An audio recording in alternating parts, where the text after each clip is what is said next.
வணக்கம். வரம் டிவி நேயர்களுக்கு அடியேன் அவினாசி ஜோதிலிங்கத்தின் அன்பான வணக்கம். வரம் டிவியில் வருகின்ற அத்தனை நிகழ்ச்சிகளும் தொடர்ந்து பாருங்க, சப்போர்ட் பண்ணுங்க, சப்ஸ்கிரைப் பண்ணுங்க, ஆதரவு கொடுங்க. இன்னைக்கு பார்க்க இருக்கிற தலைப்பு கேது தசா பலன்கள், வெளிவராத ரகசியங்கள். கேது கேட்கும் போதே உடல் சிலிர்ப்பாகிறது, பயமும் ஆகிறது, ஞானமும் பிறக்கிறது, ஆன்மீகமும் மேலோங்குகிறது. அப்படிப்பட்ட ஒரு ஸ்பிரிச்சுவல் பிளானட். எல்லா கிரகங்கள் தோஷத்தை கொடுத்தாலும் கேதுவே தீர்வை கொடுக்கிறார் என்பது எனது முடிவு. கேதுதான் தீர்வு. ஏன்னா கேதுதான் கோயில். கடைசியில தீர்வு கோயில்ல தான் தேடுறோம், பரிகாரத்துல தான் தேடுறோம். அதனால கேதுதான் தீர்வு கொடுக்கிறார். அப்படிப்பட்ட ஒரு அற்புதம் கேது. ராகு பிரம்மாண்டம், கேது எளிமை, ஆன்மீகம். கேதுவுக்கு சொந்த வீடு கிடையாதுங்க. இருக்கிற வீடு சொந்த வீடு ஆக்கிவாரு. ரிஷபத்துல நீச்சம் அடைகிறதாகவும் விருச்சிகத்தில் உச்சமடைவதாகவும் சில நூல்கள் சொல்கிறது. ராகு கேது. கேது ஞானக்காரகன். ஞானம் நிறைந்த ஒரு வாழ்க்கை நமக்கு வேணும். அறிவுங்கிறது யூகிச்சு பேசுறது. ஞானம்ங்கிறது அந்த ஸ்பாட்ல பேசும்போதே கலந்து வருது. அதான் ஞானம். அறிவும் வேணும் சார், ஞானமும் வேணும் சார். ரெண்டு இருந்த அறிவு புதன் சொல்லுவாரு, ஞானம் கேது சொல்லுவாரு. இந்த குரு பேரறிவை சொல்லுவாரு. குரு புதனோட சேர்ந்தாலும் அறிவு, குரு கேதுவோட சேர்ந்தா ஞானம். இது ரெண்டையுமே பூஸ்டப் பண்ணுவார். அப்ப கேதுவோட நட்சத்திரங்கள் அஸ்வினி, மகம், மூலம். அந்த இடத்துல காலச்சக்கரத்துக்கு 1வது வீடு, 5வது வீடு, 9வது வீடு. அஸ்வினி, மகம், மூலம் கேதுவோட நட்சத்திரங்கள். கேது நட்சத்திரம் வலிமையா இருந்தா, கேது வலிமையா இருந்தா அரசியலிலும் ஜொலிப்பார்கள். ஏன்னா 1, 5, 9 இருக்கிறதால அரசியல், மருத்துவம், அரசாங்கம், கோயில் கட்டுறது, திருப்பணிகள், புகழோட வாழ்றது, இதுக்கு கேது சப்போர்ட் வேணும். ஆனா கேதுவோட குணம் என்னன்னா விரக்தி, பயங்கர விரக்தி. போதும்பா, இந்த லைஃபே வேணாம். கேதுனால ஞானம் பிறக்கும். எப்படி பிறக்கும்னு சொல்லிடுறேன். கேது லக்னத்துல இருக்காரு, நீங்களே வாழ்க்கையில அடிபட்டு உங்களுக்கு ஞானம் பிறந்துடும். கேது 2ஆம் இடத்துல இருக்காரு, வரவு செலவு பண்றதுல, பொருளாதாரத்தை வாங்குறது பிடிக்கிறதுல ஞானம் பிறந்துடும். கேது 3ல இருக்காரு, ஒரு பத்திரம், டாக்குமெண்ட், சகோதர உறவுல ஞானம் பிறக்கும். அவங்க செய்யற தப்பு, நல்லது கெட்டதுனால. 4ல கேது இருக்காரு அப்படின்னா, ஒரு இடம் வாங்குறீங்க, நிலம் வாங்குறீங்க, விற்கிறீங்க, கட்டுறீங்க, இதனால ஞானம் பிறந்து நீ அடுத்தடுத்து எல்லாம் சரியா செய்வீங்க. 10ல கேது இருக்கு, தொழில்ல ஒரு போராட்டமாயி, தொழில்னா இப்படித்தான் பண்ணணும்னு ஒரு ஞானம் பிறக்கும். பாருங்க எவ்வளவு விஷயம் இருக்கு. கேதுதான் ஞானகாரகன்னு சொல்றோம். ஆனா என்னோட கருத்து, 100க்கு கேது திசையில ஒரு 5 பேர், 3 பேர், 4 பேர் ஜெயிச்சா பெரிய விஷயம். ஏன்னா எந்த கட்டத்தில் இருந்தாலும் சொல்லி அடிக்கிறாரு, பிரச்சனையும் பண்றாரு. பொதுவா கேது 3, 6, 10, 11 இருக்கிறது யோகம்னு சொல்றாங்க. அப்படி இருந்தா அவர் என்ன நட்சத்திரத்தில் இருக்கார், எந்த கிரகத்தோட சேர்ந்து இருக்கார், எந்த கிரகம் அவரை பார்க்குது, இத்தனையும் நம்ம பார்க்கணும். தசாபுத்தி எப்படி வருது, அடுத்தடுத்து அந்த கிரகம், கேது கூட நின்ற கிரகம் என்ன செய்யுது, எந்த வீட்டுல நிக்கிறார், நிக்கிற வீடு அவருக்கு நல்லதா, ஆபத்தா, பகையா, இப்படி எல்லாம் நம்ம பார்த்து பலன் சொல்ல வேண்டியது. நம்மளுடைய ஸ்டேஜ், நம்மளுடைய வயசு, அதன்படி பலன் சொல்ல வேண்டியதா இருக்கு. கேது இப்ப கிட்டத்தட்ட ஒரு 40 வயசு, 50 வயசு, 60, 35 கேது வருது, நல்ல இடத்துல இல்லைன்னா என்ன செய்வீங்க? 7 வருஷம் பிரிச்சு மேய்ஞ்சிட்டு போயிடும், பிச்சு விசிறிட்டு போயிடும். தற்கொலை எண்ணம் மேலோங்கிறதுக்குலாம் கேது முக்கிய காரணம். போதும், ஏன்னா ஒரு விஷயம், ஒரு பிரச்சனை தீருதுன்னு அர்த்தம். உயிர் போச்சுன்னா அப்புறம் எல்லாம் தீர்ந்து போயிருது. அதுக்கு அந்த கேதுதான் காரணம்ங்கிறேன். அப்படியெல்லாம் நம்ம தற்கொலை பண்ணிக்கூடாது. ஏன்னா சாகருக்கு தைரியம் இருந்தா வாழ்ந்து பார்த்துடலாம். அதனால வாழ்க்கை வாழ்வதற்கு மனித பிறவியெல்லாம் எல்லாருக்கும் கிடைச்சிடாது. யாருக்கு கஷ்டம் இல்லைங்கிறீங்க? எல்லாருக்கும் கஷ்டம் இருக்கு. ஏதோ ஒரு ரூபத்துல நான் சந்திக்கிற எத்தனை பெரிய மனிதர்களை பார்த்தாச்சு. ஒவ்வொருத்தரும் எத்தனை சிரமங்கள் இருக்காங்க தெரியுங்களா? நாம நல்லா வாழ்றோம், நீங்க எந்திரிச்சு கிளம்பிடுவீங்க, போ இந்த ஜாதகம் பார்க்க விரும்பலேன்னு. அப்படி கஷ்டப்படுறவங்களை எல்லாம் நான் பார்த்துருக்கேன். ஆனா கேட்டா சொசைட்டில கிரேடா இருக்குன்னு சொல்றவங்க கஷ்டத்துலயும் இருக்காங்கன்னு சொல்ல வர. அப்ப எல்லாருக்கும் கஷ்டம் இருக்கும். ஏன்? கடவுளுக்கும் கஷ்டம் இருக்கு.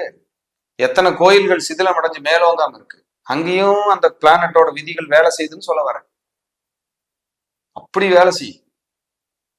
அப்போ கிரகங்கள் தான் இயக்குது அப்படிங்கிற ஒரு இதெல்லாம் சூட்சும ஆதாரம். அதுல கேது வந்து ஸ்பிரிச்சுவல் பிளானட். அக்குபஞ்சர், அக்குப்ரெஷர், ஆன்மீகம், ஞானம், தவம், மெடிடேஷன், இதெல்லாம் கேது தான். கேது திசை வந்து அப்படி வேலை செய்யும். கேது வந்து ஒரு பெரிய ஒரு இதுதான். இது வந்து கேது வந்து படிக்கிற காலத்துல வந்துருச்சுன்னா ஞானத்தை அள்ளி அபரிவிதமா கொடுக்கும். இவங்க யாருக்கு நல்லது செய்வாரு? குடும்பத்தை பிரிஞ்சவங்களுக்கு கேது யோகாதிபதி. ஒரு உறவு, ஒரு வீட்டுல ஒரு டெத் நடந்துருச்சு, முக்கியமானவங்க போயிட்டாங்கன்னா கேது யோகாதிபதி. ஏன்னா அதுதான் அந்த கிரகத்தோட வேலை. உன்னை இலக்க வச்சு உன்னை கொடுக்கறதா கேது. கெட்ட பின்புதானே ஞானி. கெடலினம் எப்படி ஞானம் பிறக்கும்? அப்ப கேதுக்கு எவ்வளவு சக்தி இருக்குன்னு பாருங்க. விபத்து நடந்துருது கார்ல, 4ல கேது இருக்கு. இனி வாகனத்தை நல்லா ஓட்டுவோமா மோசமா ஓட்டுவோமா யோசிச்சு பாருங்க. சீட் பெல்ட் போட்டுக்குவோம், 6 ஏர் பேக் இருக்கிற வண்டி தான் அடுத்தது எடுப்போம், மெல்ல ஓட்டுவோம், நைட் டிரைவிங்க விட்டுருவோம். அப்ப ஞானத்தை கொடுக்குறாருன்னு தானே அர்த்தம். அடுத்த வாழ்க்கை எப்படி வாழணும்னு தெரியுது இல்ல. சுக்கரனோட கேது, குருவோட கேது இருந்து பணத்தை லாக் பண்ணிடுவோம். இனி ஒரு வயலுக்கும் பணம் தர மாட்டேன் அப்படின்னு வாழ்றோமா இல்லையா? அப்ப ஞானத்தை கொடுக்குறாருன்னு தானே அர்த்தம். 2ல கேது இருக்கு, பேசியே மாட்டிக்குவோம், பேசியே ராங் கமிட்மெண்ட் கொடுத்து மாட்டிக்குவோம். இனி யாருகிட்ட எப்படி பேசணுங்கிறது அந்த கேது சொல்லி கொடுக்கும். 5ல கேது இருக்குது, அபாசன் ஆகுது, புத்திர தோஷம் வருது. அடுத்து கன்சீவா இருக்கும்போது பத்திரமா இருப்போம், கரெக்டா செக்கப்புக்கு போவோம், ஸ்கேன் எடுப்போம், பிளட் டெஸ்ட் எடுப்போம், பார்த்து வருவோம். அப்ப கேது ஞானத்தை கொடுக்குறாரா இல்லையா? யோசிச்சு பாருங்க. அப்ப கேது எங்க இருக்கிறாரோ அந்த இருக்கிற இடத்துல முதல்ல அவுட் பண்ணி தான் கொடுப்பாரு. பீஸை புடுங்கிட்டு தான் புதுப்பிப்பாரு. இதை மைண்ட்ல வச்சுக்க. யாருக்காவது கேது திசை இருக்கு, கண்டிப்பா ஃபர்ஸ்ட் பெருத்த அடி விழுகும், அப்புறம் தான் எந்திரிக்க விடுவார். இதுல எந்த மாற்றுக்கிறதுக்கு இடம். எங்க வேணாலும் கேது இருக்கட்டும், ஒரு டிஸ்டர்ப் பண்ணாம கொடுக்காது. இதுல 3, 6, 10ல கேது இருக்கு, அது சிம்ம வீடா இருக்கு, தனுசு வீடா இருக்கு, மேச வீடா இருக்கு அப்படின்னா ஓரளவுக்கு கூட டிராவல் பண்ணி ஜெயிக்க வைக்குது அப்படின்னா அதுல மாற்றுக்கிறதுக்கு இடமே இல்லை. கேதுனாலே மனித முகம் இல்லாத தெய்வங்கள், விநாயகர், ஆஞ்சநேயர், பிரம்மச்சரிய தெய்வங்கள், விநாயகர், ஆஞ்சநேயர். எக்ஸ்ட்ரா வேணும்னா வாராகி, சரபேஸ்வரர், பிரித்திங்கரா, இதெல்லாம் நம்ம கும்பிட்டுக்கலாம் அப்படின்னு ஒரு கணக்கு. அப்ப கேதுக்கு வந்து ஆற்றல் அதிகம், ஞானம் அதிகம், சக்தி அதிகம் அப்படிங்கிறதுல மாற்றுக்கிறதுக்கு இடமே இல்லை. ஏற்கனவே கேதுவை பத்தி நான் பேசியிருக்கேன். ஆனா கேதுவை பத்தி கேட்கறாங்க, சார் மறுபடியும் வித்தியாசமா ஏதாவது சொல்லுங்க சார் அப்படின்னு கேட்கறாங்க. அப்ப இது வந்து தேவைப்படுது. நம்ம கேதுவுல எப்படி நடந்துக்கணுங்கிற அந்த எண்ணம் வருது. கேதுனால விரக்தி பண்ணிருங்க, போங்கப்பா அப்படின்னு படுத்துக்கும் போய் கம்முன்னு, யாரு கூட ஒட்டாது, உறவு இல்லை, அப்படியே நிராயுத மணியா இருக்கு. இந்த கேது யாரையெல்லாம் விட்டு வைப்பாரு?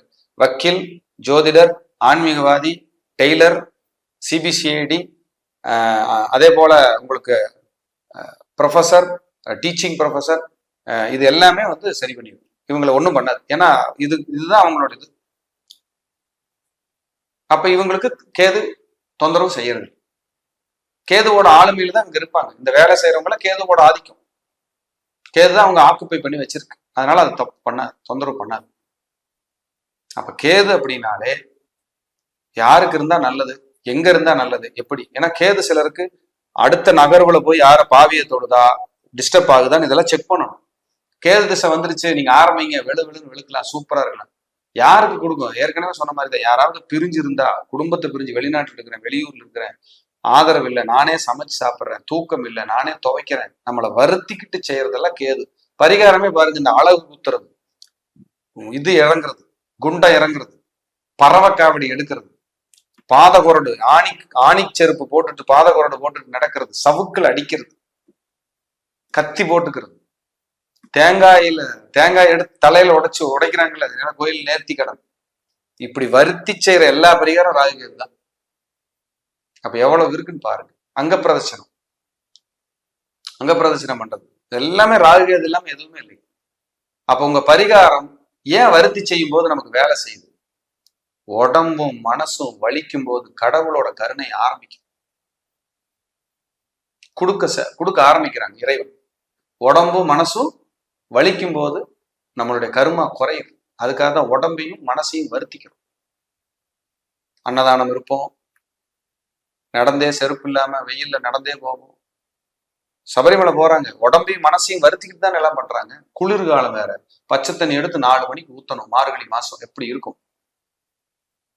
தொடவே முடியாது தண்ணியை. அவங்க சாமிகள் அந்த மாலை போட்டவங்க குளிக்கிறாங்கன்னா தன்னை வருத்தி அந்த 48 கிலோமீட்டர் 2 நாள் பெருவழின்னு சொல்லக்கூடிய பாதையில அந்த விலங்குகளை எல்லாம் கடந்து தைரியமா போய் தன்னுடைய வளர்ச்சிக்காக குடும்பத்துக்காக நடந்து போய் சபரிமலையில அந்த சபரி ஐயப்பனை மணிகண்டனை பார்க்கும்போது எல்லாமே மறந்துடுவோம், நல்லது மட்டுமே நடக்கும், கண் கலங்கி நிற்போம் ஐயப்பா அப்படின்னு சொல்லி. அப்ப எவ்வளவு சக்தி இருக்கு வருத்தி செய்யற பரிகாரம்.